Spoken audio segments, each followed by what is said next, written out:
Достар, программаны жазып алу үшін сайтқа кіреміз, кішкене тосамыз. Одан кейін разрешить немесе блокировать деген шығады. Міндетті түрде разрешитті басамыз. Блокироватты бассаңыздар мүлдем кетпей қояды. Сондықтан разрешитті басасыздар, одан кішкене тосасыздар, одан программаға скачать деген шығады, соны басасыздар болды.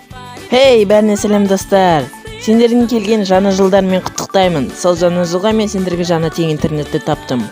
Ол Slow Turbo DNS деп аталады. Сілтемесі описанияда болады.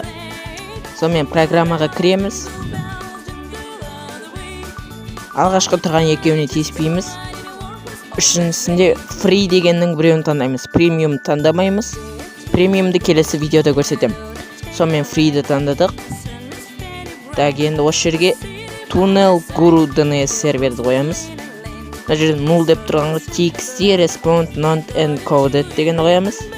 250-ге 1000-ды қоямыз. Мына 2 галочканы қосамыз. Және де болды. Енді коннектті баса беруге болады.